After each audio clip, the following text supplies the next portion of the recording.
First of all, we'd like to express our delight that you have come here in search of knowledge about Dhamma so that you can use it in your activities, your duties, and the work of your life so that you will develop and progress continually. You've come here for basically two things. First of all, to study about Buddhism, and then second, to learn how to put that understanding into practice. Both of these need to be done together. We have to understand what it's all about, and then we have to know how to put it into action so that we can actually benefit from it in our lives. There's something important that we ought to know about before we begin. However, hardly anybody knows about this thing. The reasons for this are hard to describe, but it's a fact that we don't really know much about the first thing that we ought to know. This is what we'll be talking about. The Buddha himself called this the Ati Pramajjan, which means the starting point of spiritual practice. And something strange and wonderful is that this point then becomes a Buddha, another Buddha that we need to study and understand thoroughly. Excuse us for speaking straightforward and maybe even a little bit rudely, but we must say that this is the Buddha that the Farang, the Europeans, don't know yet. The Buddha that you have read about or studied about is merely a person in history.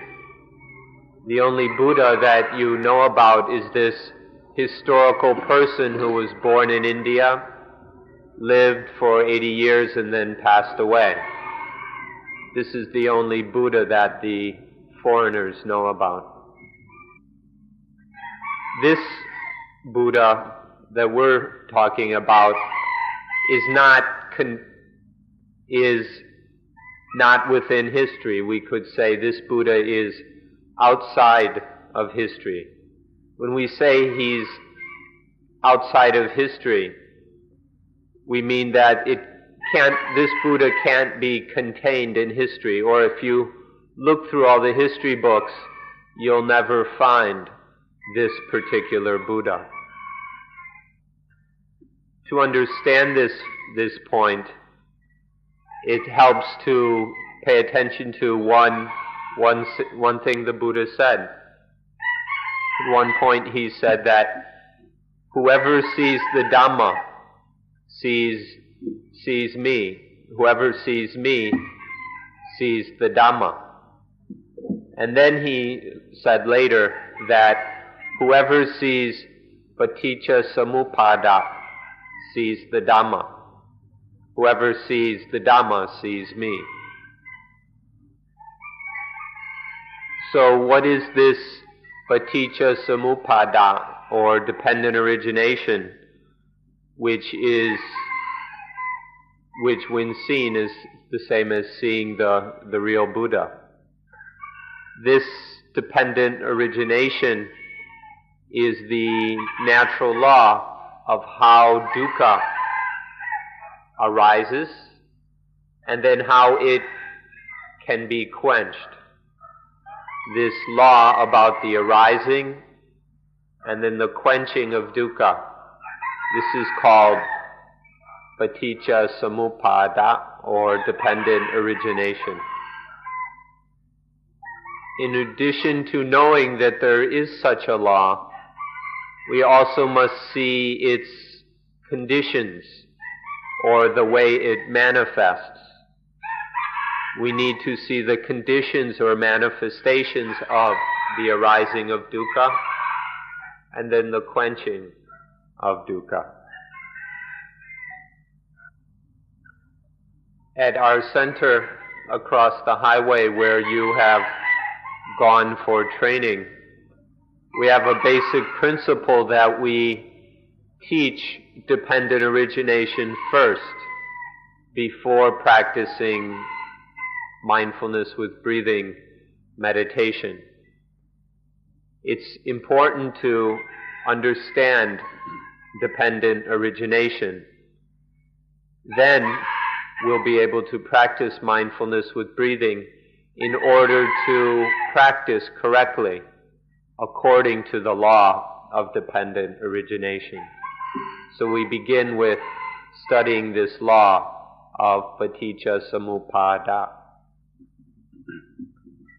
So I ask all of you to be very interested in this and to try your best to understand this thing which is the starting point of spiritual practice. This is the reason why we call this the first thing that we must know, the first thing that one must know. So we go and say that this is the Buddha that you still don't know. This is the Buddha that you all don't know yet. This way of speaking may sound metaphorical, but this Buddha is not a metaphor. It's real. This is the real Buddha. The Buddha that you already know about, that isn't the real Buddha. The historical Buddha isn't the real one. The real Buddha is outside of history. The real Buddha is eternal. One Buddha is the historical Buddha, an individual, a person. The other Buddha is outside of history and is neither an individual nor a person. Which of these, the personal Buddha or the impersonal Buddha, is more important? You'll find out for yourself if you study these matters. You'll see that the Buddha that is outside of history, the eternal Buddha, is the one that really matters. But then the historical Buddha, the individual Buddha, can tell us, can point to the real Buddha that is outside of history, that is impersonal, this law that is outside of history. Or to put it more briefly, the historical Buddha will teach us about the Buddha outside of history, the eternal Buddha. I'd like to borrow some words or a principle from the Mahayana Buddhists to tell you so that you'll understand this matter easily. In Mahayana, they speak of an Ati Buddha, an Ati Buddha. This is the original, the primal Buddha. And then from the Ati Buddha, there arises the Dhyani Buddha, the Buddha that comes from deep concentration, or from the absorption of the Ati Buddha. And then from this Dhyani Buddha, there comes the Manutsi Buddha, the Buddha that is a human being in history. The Ati Buddha is the Dhamma, the natural law, which is eternal. From that, through deep concentration, through dhyana or jhana, it is known that this is how dukkha occurs, this is how dukkha quenches. This basic law of the universe is understood as Dhyani Buddha. And then the Manutsi Buddha helps to point this out and to explain it. Let me clarify it just a little bit by going backwards. The Manutsi Buddha is the human Buddha who teaches about the fundamental law of nature. This fundamental law is the Dhyani Buddha, which comes from the Ati Buddha, which is the source, the source of this law. So the Ati Buddha is the source from which arises the Dhyani Buddha, the law of how dukkha arises and is quenched. So first we must know the human Buddha who tells us about the law, the Dhyani Buddha. And then we must know this law of how dukkha arises and is quenched. Then beyond that, if we wish, we can go even deeper to know the source of that law, the Ati Buddha. But that's not completely necessary. That might be too deep or too much for most of us. But it's absolutely necessary that we all know this law. So we must know the historical Buddha who teaches of the law, the Dhyani Buddha, which is outside of history.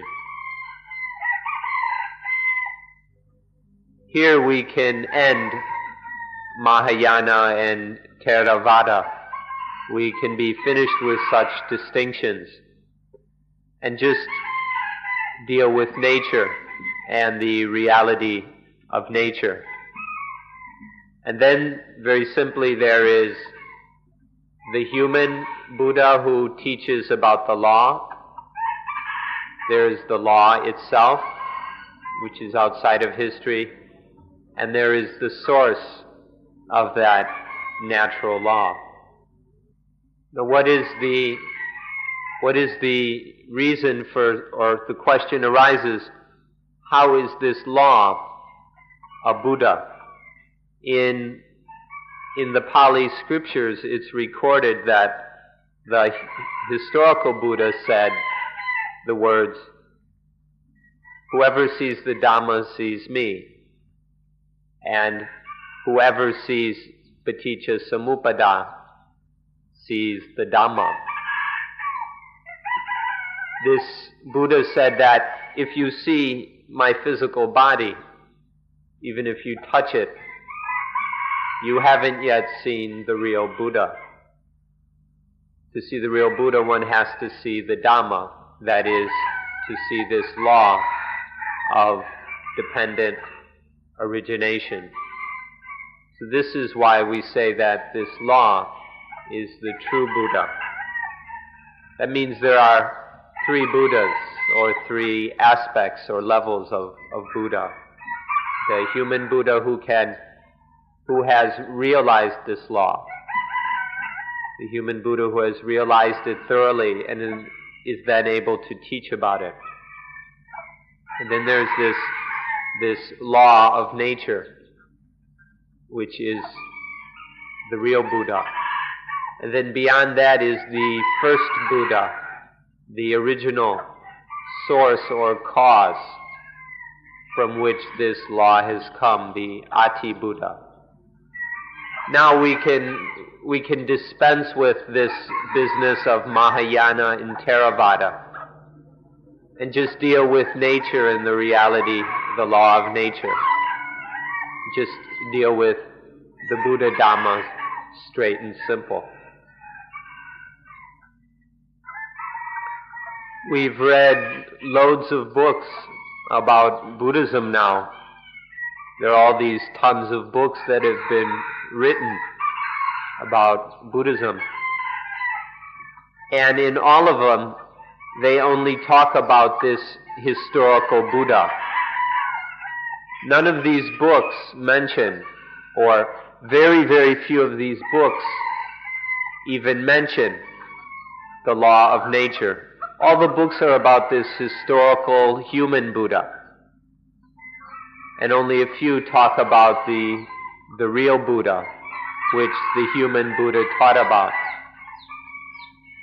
But even these books that speak about this law of nature, they never say that this is in fact the real Buddha. So in all these books about Buddhism, all of them only talk about this one Buddha, the human historical Buddha, and they've totally ignored or forgotten about the real Buddha. So forgive us for taking this opportunity to talk about this Buddha which nobody seems to know about, the Buddha that is outside of history. There are two more words that we can borrow from Mahayana Buddhism. The Amitayur Buddha and the Amitabha Buddha. Amitayur Buddha means the Buddha of infinite age, and Amitabha Buddha means the Buddha of infinite light. The meaning of these two words are very profound and useful. There is this thing which gives infinite age that we cannot measure. And there is this thing which gives infinite light. You ought to reflect on this yourself. Ask yourself, what is there, or what is it that has infinite age and infinite light? What in this universe can be described in such terms?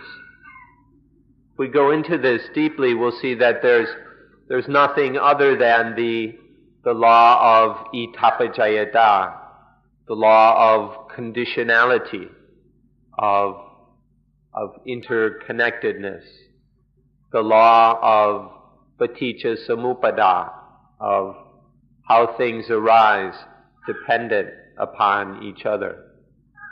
This law of nature can be seen to have infinite age. There's no way you could count or measure its age. And it shines throughout the entire universe. Its light shines everywhere. There's absolutely no limitation on this law of itapajayata, of dependent origination. But now we don't have to be religious about this. Instead, we can be scientific. We can follow the spirit and methods of true science to investigate this. So we can ask the scientists to help us find what is this thing of unlimited age? What is this thing of unlimited light? What can the scientists tell us about this? We suggest that this is the law, the thing we call law, especially what we call the law of conditionality, the law of Itappacayata. This, we suggest, is the Buddha of infinite age and the Buddha of infinite light. When we say unlimited age and unlimited light, we must also include unlimited space. This Buddha is not limited by space. It can be anywhere, everywhere, in everything. These words will help you to understand the most important Buddha. The Buddha about which the historical Buddha said, "He who sees the Dhamma sees me. He who sees Paticca Samuppada sees the Dhamma." We're talking about the Buddha of Dhamma, the Dhammic Buddha, not the personal, historical, individual Buddha that everybody's familiar with. Then if you ask, well, where can we see this Buddha? We can answer, every place. You can see it everywhere. Look anywhere, and if you know how to look, you can see this Buddha. You can see this law of Paticca Samuppada. You can see it in the leaves, you can see it in the rocks, the sand, in the animals, in human beings. We can see it anywhere, everywhere that we look, this most important Buddha. And coincidentally, there's an American Jew who has painted some Dhamma pictures, which we have in the spiritual theater just over here. And there's one of them which he painted, which is called "The Real Buddha is Behind Your Own Curtain of Ignorance." If you want to find the real Buddha, it's right here, behind your own ignorance, your own stupidity. We ought to be very interested in this thing which obstructs or blocks our view of the real Buddha. This thing that obstructs is a curtain. The curtain is something that blocks our view or doesn't let us see. This thing which is the curtain is our own ignorance, our own foolishness. And behind this ignorance is the real Buddha, the law of dependent origination, which the only reason we don't see it is because of our own stupidity. So we need to pay attention to our own ignorance in order to see beyond this blindness of ours. At our center where you're training, then we teach about dependent origination because this law is the thing that can destroy this curtain of ignorance. By understanding dependent origination, by seeing this for ourselves, this will rip apart the curtain of ignorance. And so this is why we talk about it. We follow the historical Buddha who has taught about this real Buddha so that we can see through our own veils of ignorance and blindness.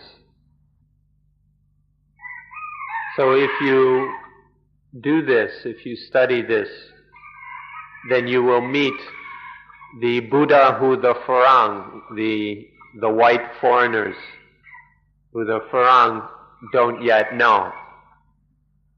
But we must be honest and say that the Thais, the Burmese, and the Sri Lankans don't know this Buddha either. The traditional Buddhists haven't paid any attention to this sentence that he who sees the Dhamma sees me, he who sees dependent origination sees the Dhamma.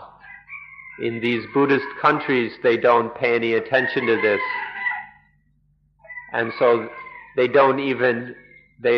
never think that the law of dependent origination is a Buddha, is the real Buddha.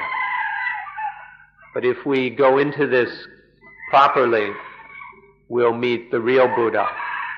The real Buddha is the Buddha that can actually help us.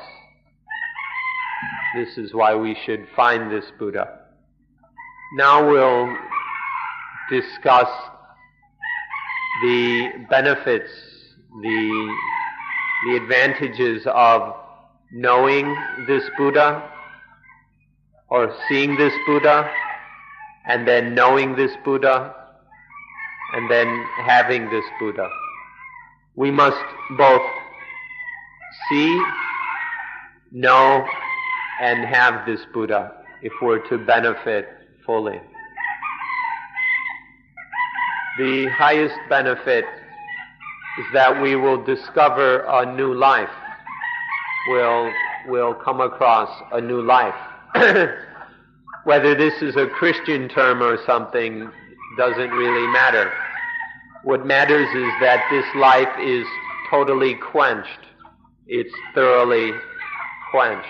This is the highest benefit of knowing and having this Buddha. This quenched life is what is also known as Nibbana. Nibbana in Pali, Nippan in Thai, Nirvana in Sanskrit. This is something that is pretty much misunderstood all over the place. The word itself is very well known, but it is generally misunderstood. And so we need to make a correct, proper understanding of what it means. Some teachers or experts have got it so wrong that they've given Nibbana the opposite meaning. They go and it's come to the point where many people say that Nibbana means death. These so-called teachers have got it totally upside down. Nibbana has nothing to do with death. The quenched life knows no death. It's the fullness of life and has nothing whatsoever to do with death. It's possible that in India, long ago, there was a certain sect or school which taught this very high teaching about Nibbana, that Nibbana is eternal death. You should know that before the Buddha's time, there were many different schools in India that were teaching about Nibbana. Each would teach Nibbana or Nirvana in its own particular way, explaining it differently. And it's possible that one of these taught that Nibbana is eternal death. And in saying so, there might be some profound religious understanding. And we should know that this kind of teaching came to Thailand before Buddhism. And so it's been very easy for this idea that Nibbana is eternal death to insinuate itself into Buddhism. But we need to recognize that this is not the proper teaching of Buddha Dhamma. It's something outside of Buddhism which has been snuck in or dragged in or something like that. Ordinary peasants, farmers, and city dwellers, ordinary people, have the understanding that Nibbana means eternal death. It's only when they come to actually study Buddhism, when they really study what the Buddha taught, then they find out that Nibbana doesn't mean that at all. Nibbana means the opposite. Nibbana is eternal life.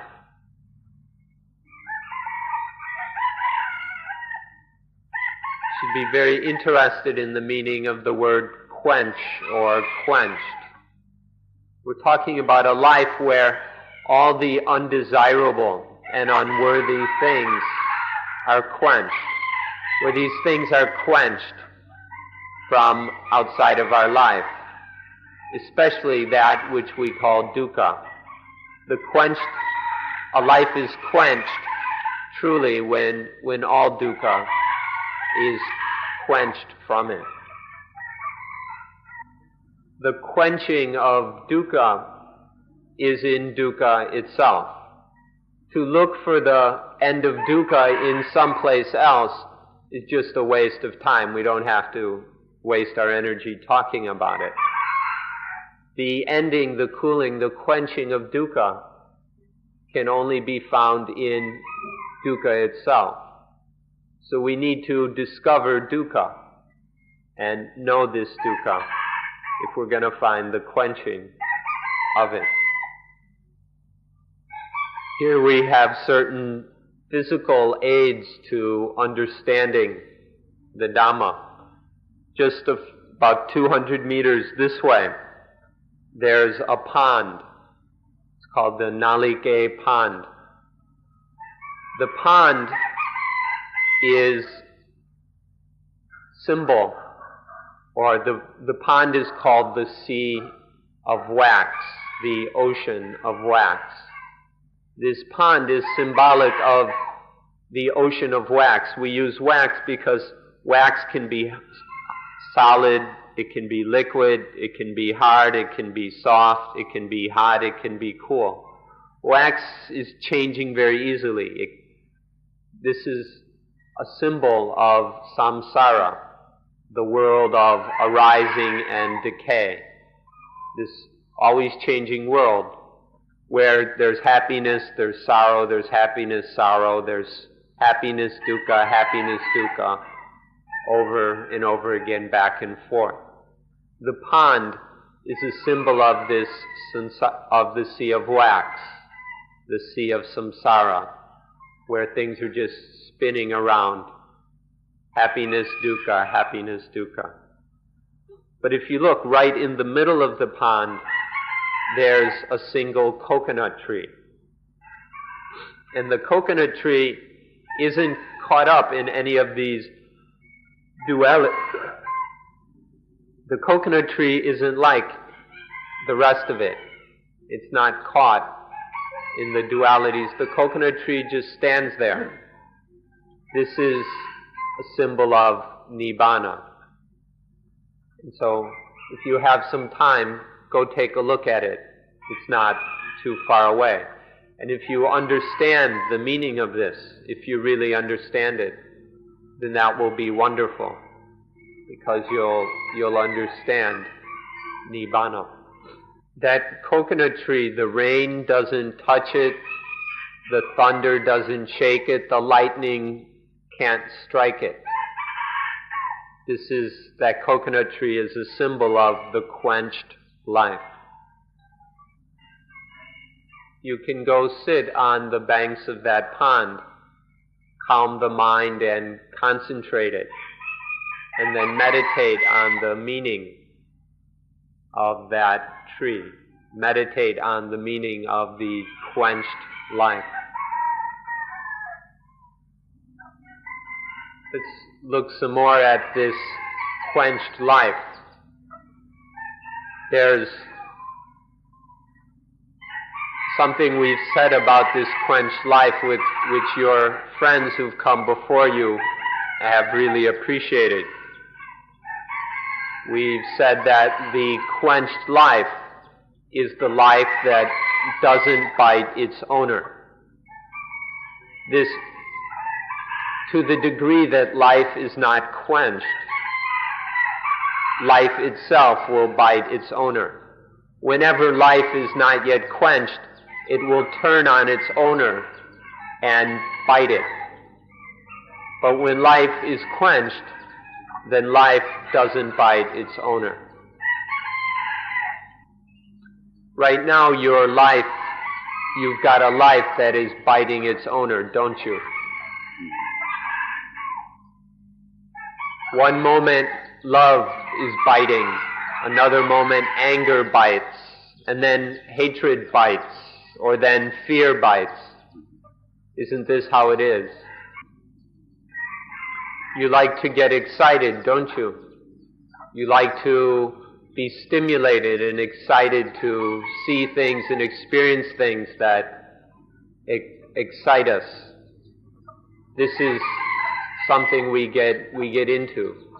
You ought to know that all kinds of excitement, watching boxing, going to football games, watching videos, all these crazy and lunatic things people are doing, all of this excitement bites its owner. Foolish hopes about the future and longing the past, missing things from the past, both of these also bite their owner. Another one is envy, not loving others, not being happy when their fortune is good. This envy also bites its owner. It doesn't bite the person, the object of the envy. It just bites the owner of the envy. Possessiveness, stinginess, jealousy about one's husband or wife, all of these also bite their owners. So how are we going to quench all these things? Greed, anger, hatred, fear, worry, excitement, hoping after the future, longing after the past, envy, jealousy, possessiveness. All of these are hot. All of these are biting their owners over and over again. What are we going to do about all this biting? Do we like being bit over and over again by life? If we have the true Buddha, who we were talking about earlier, then life won't bite its owner, because there won't be an owner. If we've got the real Buddha, then we realize that there is no self or owner of life. And then there's nobody to be bit, and life can't bite its owner anymore. The highest Dhamma, the Dhamma that makes it so life can't bite its owner, is called Adhammayata. Adhammayata. This may be a strange word that you've never heard before, but it's the highest Dhamma.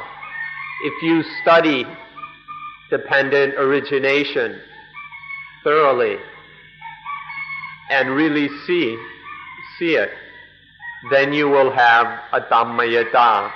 And when you have Adhammayata, there's nothing that can bite its owner. With Adhammayata, the mind is beyond all that. One translation of Adhammayata, which everybody ought to be able to understand, is spiritual equilibrium. This spiritual equilibrium is the meaning of Adhammayata. When the mind is in a state where nothing can concoct it, nothing can condition it, nothing can cook it, that is called Adhammayata. The mind in that state has spiritual equilibrium. It's when the mind is unshakable, invulnerable. This is the meaning of Adhammayata. this word, a translation of Adammayata ought to be in the dictionary.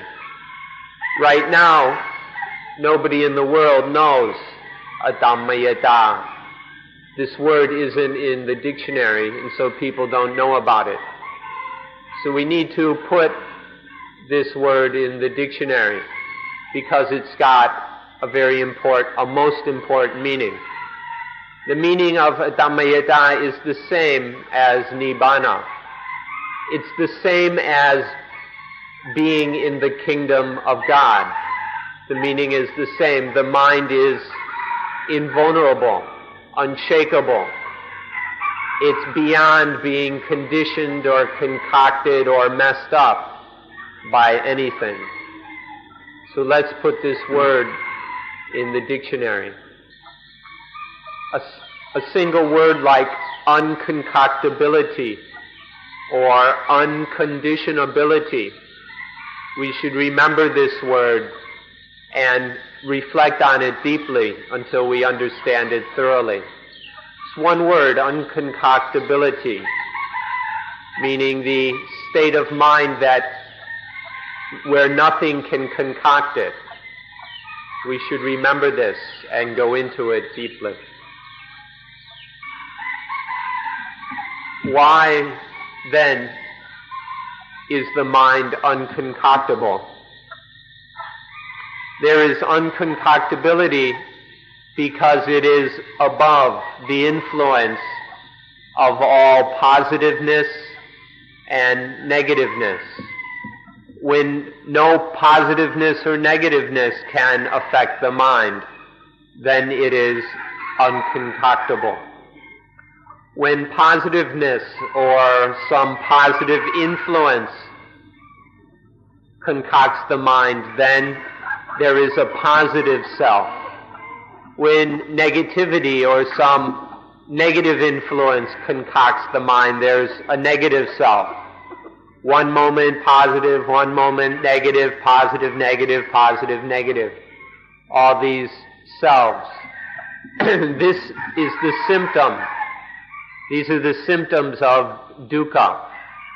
This is when life bites its owner.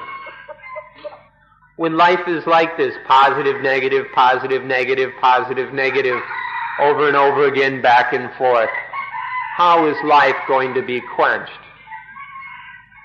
This state of life of positive, negative, going back and forth like that, this is a dog biting its master. This is what it really means when a dog turns on its master. Now there might be the problem that some of you are thinking, oh, this is too high, this is too profound, this is so far out it's abnormal or something like this. If you're thinking like that, there's not much we can do for you, because this is just the way it is. This is the natural result of seeing, of thoroughly understanding the law of dependent origination. When we see this law, then this is how things are. There is this unconcoctability of the mind, where it's free of all this positive, negative, biting and messing up. In Buddhism, we have an important word which you should be interested in. It's the word above the world, to be above the world. In some religions, they may go only so far as a better world, or the best world, some heaven or paradise. But in Buddhism, we're not interested in any world. We want to be above the world, beyond it, beyond all worlds. Above the world means above positive and negative, above the influence and power of all positiveness and negativeness. The world is full up with positive and negative. The world is just all this positiveness and negativeness. to be above it. All this positive and negative is to be above the world. This is where nothing bites its owner. In China, at the same time as the Buddha, there was a man named Lao Tzu who taught about being above and beyond the influence of yin and yang, to be free of the power of yin and yang, which is the same thing as we're talking about. So people have been interested in this, have tried to understand it, have tried to practice it for thousands of years, not just in India. Even in the Bible, although only in the Old Testament you can find this. At the very beginning, God tells man, don't eat the fruit that will make you know good and evil. What this means is, if we know good and evil, then our minds will be trapped by this knowledge and will be under the influence of goodness and evilness. So what this shows is that the Jews, many thousands of years ago, understood this same basic fact. It's a shame that the Christians didn't take this to be the heart of Christianity. It's unfortunate that they didn't take this being beyond the knowledge of good and evil as being the heart of Christianity. If they had, then that would be right, exactly the same thing that we're discussing here. All the time that life is under the influence of positive and negative, it won't be able to quench. There won't be any quenching of life so long as it's trapped within all this positive and negative. Dependent origination will teach us how to be free of this power of positive and negative. So we hope that you'll try your best to understand dependent origination so that you can be free of all this biting of positive and negative. So at the center, please be very interested in this. Please try your best to understand the meaning of Paticca Samuppada in the most profound way that you can. Your instructors will explain it to you. Please pay careful attention and do what you must to understand it. This is very important, that you, if you're going to meditate, it's very important that you first have a good understanding of dependent origination. The real Buddha, the Buddha of dependent origination, will teach us the elusiveness, the illusoriness of all positive and negative, and then we'll be able to go beyond it and be free. You can study this in a scientific way. You can study it in a Buddhist way.